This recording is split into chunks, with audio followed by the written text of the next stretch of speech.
Rema hari ini 2 Korintus 3 ayat 16. Tetapi apabila hati seorang berbalik kepada Tuhan, maka selubung itu diambil daripadanya.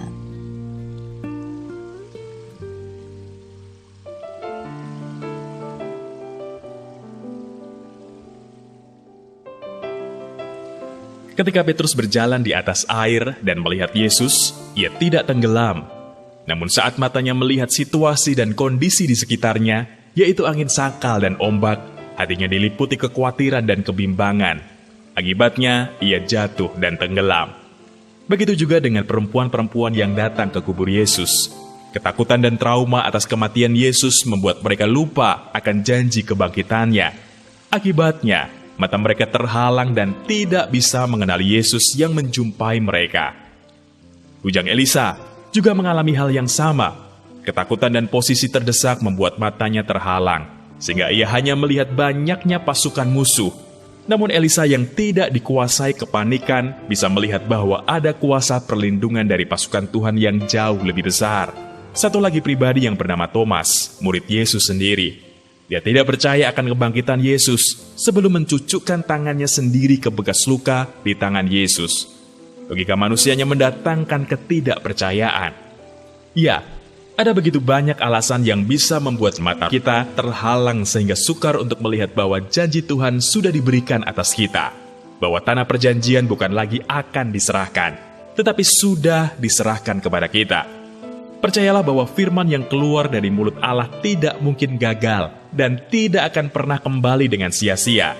Yesaya pasal 55 ayat yang ke-11.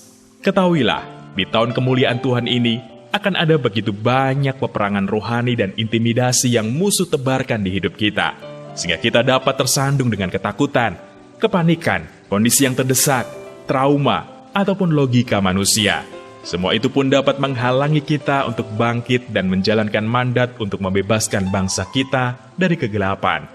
Namun, berserulah kepada Tuhan dan mintalah kekuatan darinya, supaya kita bisa menghancurkan semua penghalang itu dan mata rohani kita akan bisa dengan jelas melihat bahwa apa yang Tuhan janjikan itu benar-benar sudah diberikan kepada kita. Setelah itu, Tuhan membawa kita menuju pengenapan janjinya, tepat pada waktunya. Haleluya! Apakah saat ini Anda sudah bisa melihat dengan jelas, dengan mata rohani Anda, apa yang Tuhan janjikan dalam hidup Anda? Menurut Anda, hal apakah yang paling sering atau paling kuat menghalangi mata rohani Anda untuk bisa melihat janji Tuhan itu? Hal-hal apakah yang akan Anda lakukan untuk terus berjuang menghancurkan semua penghalang bagi mata rohani Anda itu? Tuliskan.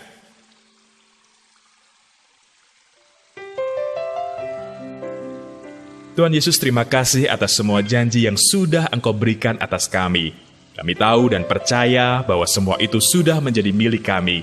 Berikan kami kekuatan ya Tuhan, supaya kami mampu melihat dengan jelas semua janji itu, sehingga kami bisa masuk dan benar-benar mengalami pengenapan janji itu terjadi dalam hidup kami. Di dalam nama Tuhan Yesus, kami berdoa. Amin. Kenali sesuatu yang menghalangi mata rohani kita untuk dapat melihat janji Tuhan yang luar biasa atas hidup kita.